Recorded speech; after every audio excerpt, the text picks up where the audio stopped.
Russell A. Berman. Security, Eurasia. The Nagorno-Karabakh conflict may yet provide America an opening for an indirect approach to Turkey, while also pushing back against Russian expansionism.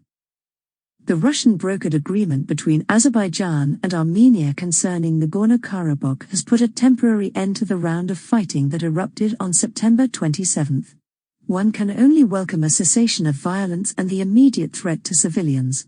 However, reports of a wave of ethnic Armenians fleeing the disputed region and heading toward Yerevan indicate that the underlying causes of the conflict have hardly been resolved. This may prove to be a fragile peace that depends on the presence of 1,950 Russian peacekeeping forces whose role, as per the agreement, is subject to a 5-year time limit. That calendar overlaps with the time frame of the incoming administration.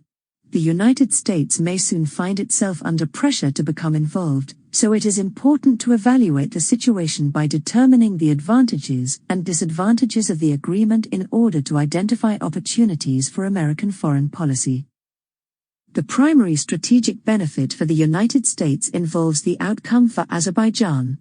It has secured a corridor to the west which can facilitate the flow of Caspian Sea energy resources via a pipeline through Georgia to the Black Sea. This is the sole east-west energy route from Central Asia to world markets that does not traverse either Russia or Iran. In light of the importance that both the Obama and Trump administrations placed on the threat of Russian energy blackmail associated with the Nord Stream 2 pipeline, the Azeri energy route takes on considerable importance in terms of global energy politics. A further positive outcome for the United States involves the Iranian dimension. Despite Tehran's consistent efforts to pursue regional hegemony, it surprisingly refrained from intervening in the conflict.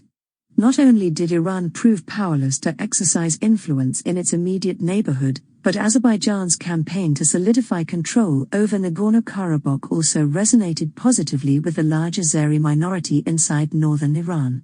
Intra-Iranian ethnic tensions or even the prospect of Azeri irredentism may have constrained Iranian foreign policy. Southern Azeri solidarity with Azerbaijan, with its very public ties to Israel, stood in the way of Iran doing much at all. Yet despite these silver linings, the energy corridor and the sidelining of Iran's net effect of the outcome of the Nagorno-Karabakh conflict must be considered negative from the standpoint of American strategic interests.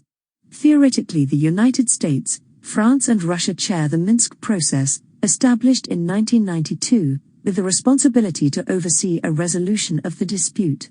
However, the current agreement between Azerbaijan and Armenia was fashioned by Moscow alone. Western diplomacy has been marginalized.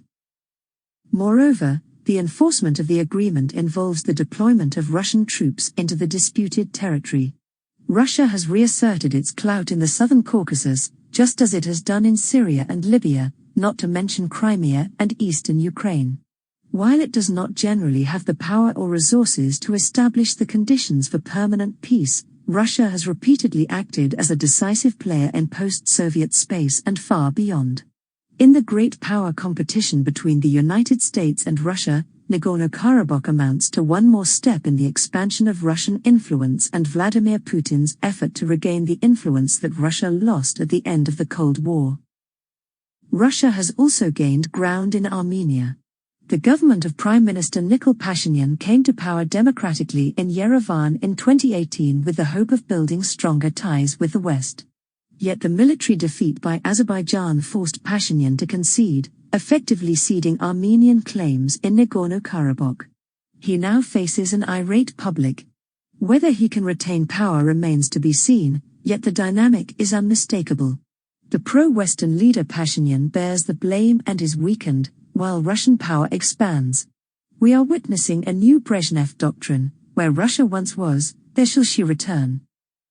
The West has also lost ground with regard to Turkey, which backed Azerbaijan as part of President Recep Erdogan's ambitions for a greater regional role.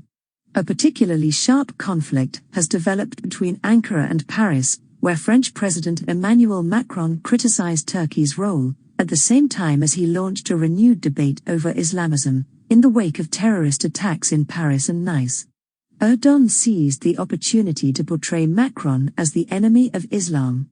Although this is a war of words only, it is bitterly dividing two key NATO allies, the nuclear power France and Turkey, the size of whose military is second only to the US within the alliance. The ultimate decision over borders in the South Caucasus may not seem a matter of great importance in Washington, but this internal dispute within NATO has the potential to erode a key institution of America's international security architecture. Chalk this up as another Russian win.